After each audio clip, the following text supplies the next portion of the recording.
I think everybody needs to be the tallest poppy. Everybody needs to be their own full, unique self-expression. Hello, welcome to Soulblazers, the podcast that ignites your inner fire and empowers you to blaze your own trail. I'm your host, Cara. And I'm Amanda. Together we are here to share our stories, insights, and wisdom to inspire and guide aspiring trailblazers like you. And like us. So whether you're learning to start your own business, seeking personal growth, or simply looking for that spark to set your soul ablaze, this is for you. Here we're doing it today. I'm so proud of us. Today's the day. Yeah. Do you remember a year ago when you said, Amanda, it was like a year and a few months, and you go, Amanda, what makes your heart sing? I had never even thought about what makes my heart sing. I thought, hello, holidays, what makes my heart sing is picking out beautiful ribbon and creating designs. And then I was like, that's fun, but does that make my heart sing? And that took me down a rabbit hole of self-discovery. No one had ever asked me that or given me space to even think about it. So I'd like to thank you for that. Well, you're very welcome. I wish I could tell you I knew where that came from. I don't. I'm sure I just picked it up along the way from somebody. It wasn't my idea. It's not like I made it up, but it's a funny reorientation, right? I don't think as kids or sort of culturally we're taught to even, to your point, I think most people don't have a ready answer for that. I do now. Well, yeah, now you do, right? And I think it'll change over time, and having that freedom to say, okay, in this season, what makes my heart sing? And I've been doing things that make my heart sing on a regular basis for the last year, and I am happier than I've ever been. I'm more content than I've ever been. Yeah, I think it's a different orientation, right? Like, it's just a different way to think about your day instead of your to-do list or your, like, sort of task-oriented day. Yeah, it's not that way. And I was thinking, when you asked me that, it felt so self-centered. It felt so, well, I want to do what makes Harry and Georgia and Chad and all the people around me, makes their heart sing. And what I've learned is now that I do what makes my heart sing, everyone around me is way happier. That's right. Yeah. I mean, I'm going to give credit to Ram Dass because I think this is probably where it came from, but you know, the best you can do for anybody else is work on yourself. And I think it's just not sort of the framework we're given as kids.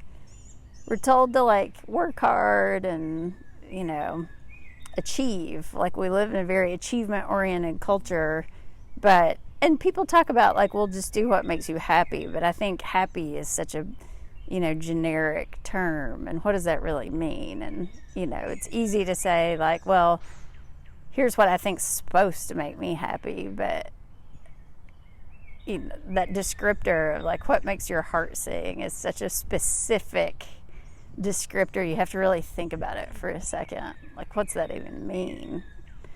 You know, for your heart to sing. Like, obviously the birds have it figured out, especially today, but totally. Yeah. That made me happy. I thought, well, what makes everybody else happy is going to make me happy. But then when you say make your heart sing, it makes me feel like Amanda Ware has my own purpose. Like I get Amanda Ware, born into this planet, has my own purpose that is nobody else's purpose. It feels like I'm special when you said that to me. It made me feel special. Made me feel like I am special. Not that you thought I was special, that I'm special enough to have my own plan. And ever since I did that, I was like, oh, being outside makes my heart sing.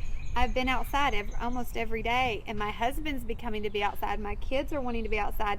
What makes my heart sing makes their heart sing. And I wouldn't have known because we were going to so many events and we were doing all the things, and it was busyness, and we've slowed down. And I think it's because I'm realizing doing all those things and being around all the people weren't really making me feel peace. Yeah, you know, I think there's a funny thing when you just have a like question like that, or, you know, a new input that really shifts how you see things. It makes you reevaluate stuff that you do just as like a default, right? Like, well, why were you doing all those things? Well, because you always had, you know, habitual. We all have habits that we fall into, and it's like, Well, why do I do it that way? Because that's the way I do it. I don't have much more detailed explanation than that. And I think, each of us are our own unique set of gifts and dreams and circumstances and life experiences. And, it is true. Each person is special. And how do we cultivate that? Because I think if I think about groups of people that I've worked with where the whole was really functioning well, the group was functioning well, it was because each individual person was acting out the full capability of who they are. And everyone was sort of singing their own part of the song, right? Nobody was trying to follow some prescriptive, this is the way you have to do it recipe. They were just doing their part and doing their part with a shared, mission vision, but really embracing that unique, each individual human being is unique. I think, especially for women that don't be the tallest poppy, don't stick out, you don't want to be unique. There's a sense of safety in blending in or not sticking out or not being special. I think it's the opposite. I think everybody needs to be the tallest poppy. Everybody needs to be their own full, unique self-expression.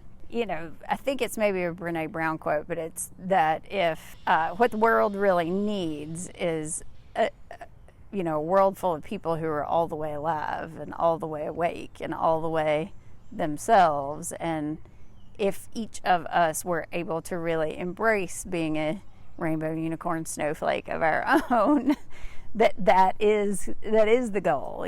Having a full, authentic expression of yourself is the goal, rather than sort of living inside whatever constraints or boxes we've created for ourselves along the way. And that goes into being a trailblazer. I think that question of what makes your heart sing might be the beginning of going and blazing your own trail, which I have found it's really uncomfortable for me to say I'm a trailblazer because that word seems so ginormous. But in that, it's a lonely process when you start saying, I'm going to do what makes my heart sing and I'm going to blaze my own trail. The people, and if everyone around you is not doing that, it's going to make them feel uncomfortable. And explain the bravery and the courage that you have found to do that. It's interesting. I don't think of it as that so much, meaning I've had such an unusual path that nobody expected me really to be like everybody else, even as a little kid. And so I don't see it as taking courage or being brave necessarily, but I certainly understand what other people do. I do think that label trailblazer is a hard one because, societally we ascribe a certain sense of that person is the leader that the others are supposed to follow. But I actually think, again, it's not that there are trailblazers and everybody else should line up behind them. Each person should be making their own way and blazing their own trail, because we have to be in our own unique paths to really get to that purpose, to our individual purpose. Now, that's not to say in doing so you completely ignore the greater good or ignore how that impacts other people. It's both and. I'm a big Richard Rohr fan, and Richard Rohr talks about dualistic and non-dualistic thinking. It's not either or. It's not either you're a trailblazer or a follower. It's you're blazing your trail and you're doing that in community with other people who are also blazing their own trail. It's not that I understand how it can feel lonely, especially when you're first making those changes, and it doesn't have to be. It doesn't have to be a lonely process. It doesn't have to be something that only you are doing or that only you can do. You have to blaze your own trail, but you can, holler out to the guy on the next trail over. It's not so far. We're not so far apart. And I think that image of the lone wolf soul person out, making their way through the wilderness is, not the only way to do it. Totally. In my experience, it's been, if I do it differently than my culture who's done it the same way, which goes to that question of like, what are the things that you and I have learned that our culture really values that we might not value anymore? And that kind of makes other people feel uncomfortable, where I've said that one thing that makes me just like fired up is being around people with a whole different perspective, maybe a religion they are so devoted to that I have never really understood, or that's fascinating to me. But when you do blaze your own trail and your whole culture around you was one way, it feels lonely in a grieving way of like feeling like, man, it felt really good when we all believe the same thing. That felt safe. And when you stop believing that, example, like what you mentioned earlier, achievement mindset, like we have teenagers, we see it. That is like the moms and dads live for their kids' achievements. It is on every social media post they post is about their kids' achievements. And that is something you and I, before we even became friends, neither of us, that was not something that turned us on. It's not something that made us super proud of our kids. That's not the stuff that shines. So that can be like oh gosh, that feels lonely to me. Yeah. I would say that you have a different, experience and perspective of that because you came from a community that was quite lined up against a certain set of beliefs and quite insular in some ways. I've never really had that. I've never been such a part of a group that required that I think a certain way or act a certain way. So I don't have that in the same way. For you, it was coming out of like a religious tradition. I think for some people it can come out of like an ethnic or cultural group.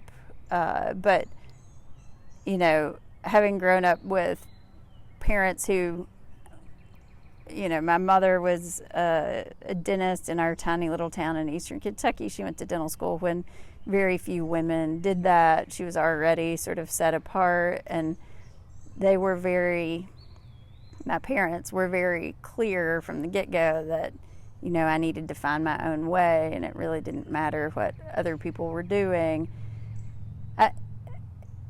I think part of that also comes back to personality. So one of the things you and I initially started spending a lot of time talking about was the Enneagram. Both of us had separately found that tool of personality typing, which doesn't sound like exactly what it is, but personality system, or a way of understanding the lenses through which people see the world.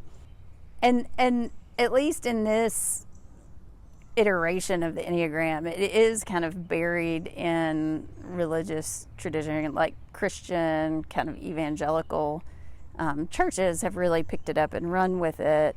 It comes out of a more like mystical tradition, actually, historically, but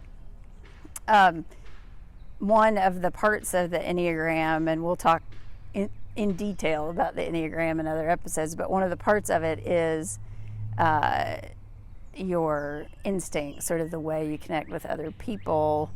And the three instincts are one-to-one, social, and self-preservation. The social instinct is something that I think you've always had much more of, that sort of being a part of a group, being into a group, belonging as a focus. That's not as much of a thing for me. If I'm involved in groups, it tends to be around a cause or a specific interest more so than sort of a more generalized social group. It's a long-winded way of saying that I think that idea of belonging is true for everybody. Human beings are social creatures and want to feel a sense of belonging, but I think that comes in all kinds of different forms, and as you're sort of venturing out into a path that feels unexplored or feels unique to you, you do have to kind of risk belonging. I'm a fan of a researcher called Gabor Mate, and he talks about sort of the tension between authenticity and attachment, and that many people will sacrifice authenticity to maintain attachment. You know, as kids, as babies, humans are so dependent, and so attachment to others is how you get your needs met and how you make your way in the world. And so, like, the fear or the wound around losing attachment is something that lots of people will avoid at all costs, but it really comes from a place of fear and a sort of childlike sense of what you risk when you decide to lean into authenticity. As we reach the end of this episode, we realize we have just scratched the surface. There's so much more to explore, so stay tuned for more empowering conversations and enlightening words of wisdom from your soul-blazing big sisters, Cara and Amanda.